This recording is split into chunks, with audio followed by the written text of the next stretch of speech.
দর্শক, কর্মস্থলে ফিরছেন দেশের দক্ষিণ পশ্চিমাঞ্চলের মানুষ। এই নিয়ে বিস্তারিত জানাতে দৌলতদিয়া ফেরিঘাট থেকে সরাসরি যুক্ত হচ্ছেন প্রতিনিধি মোহাম্মদ সুজন খন্দকার। সুজন খন্দকার, কর্মস্থলে ফেরা মানুষ ঈদ পরবর্তী যাত্রা কতটুকু স্বস্তিদায়ক হবে? কয়েকদিন তো এই চাপটা থাকবে, সার্বিক অবস্থা জানাবেন।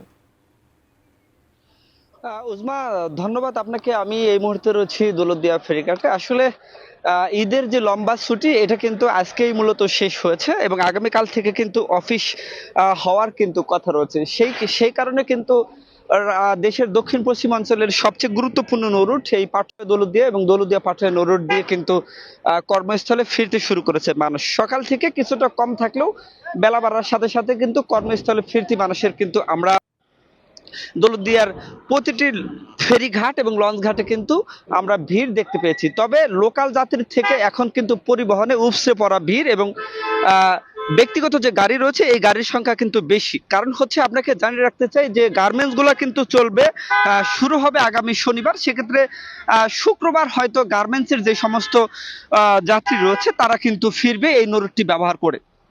এর পাশাপাশি আমি যাত্রী এবং চালকদের সাথে কথা বলেছি। তারা মূলত বলছিলেন যে তারা যে কর্মস্থলে ফিরছেন, এই ফিরতির পথে কিন্তু তাদের যাত্রী পথে কিন্তু অতিরিক্ত ভাড়া নেওয়ার তারা কিন্তু অভিযোগ করেছেন। তারা বলছেন যে প্রতিটা টিকিটে কিন্তু 200 থেকে 300 টাকা বেশি নিচ্ছেন, এমন একটা অভিযোগ। এবং আমি যারা গাড়ির চালক রয়েছে তাদের সাথে কথা বলেছি যে তারাও কিন্তু আরেকটা অভিযোগ সব থেকে বেশি করছেন যে ভাই, পাম্পে গেলে তেল পাচ্ছি না, অতএব গাড়ি চালানোর মতো কোনো তেল তাদের হাতে কিন্তু নেই।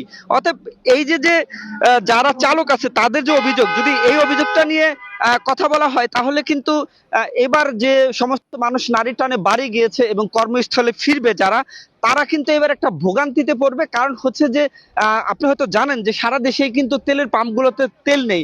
এবার দক্ষিণ পশ্চিমাঞ্চলের যে সমস্ত তেলের পাম্পগুলো আছে এখানেও কিন্তু তেল নেই। যদি তেল সংকট হয় তাহলে কিন্তু যানবাহন চলবে না, আর যানবাহন না চললে কিন্তু যে সমস্ত মানুষ নারী টানে বাড়ি গিয়েছিল এবং কর্মস্থলে ফিরতি মানুষের, বিশেষ করে আগামীকাল সরকারি দপ্তরগুলো কিন্তু খোলা রয়েছে, মাঝখানে একদিন বা 2 দিন পরে আবার কিন্তু ছুটি রয়েছে 26শে মার্চের।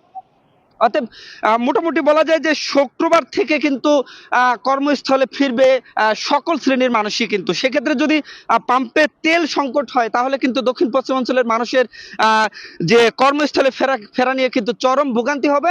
এবং সেক্ষেত্রে যাত্রীরা বলছেন, যদি চালকরা বলছিলেন যে যদি তেল না পাওয়া যায়, যদি পাম্পে তেল সংকট হয় তাহলে কিন্তু অতিরিক্ত ভাড়া দিয়েই মানুষকে কিন্তু কর্মস্থানে ফিরতে হবে।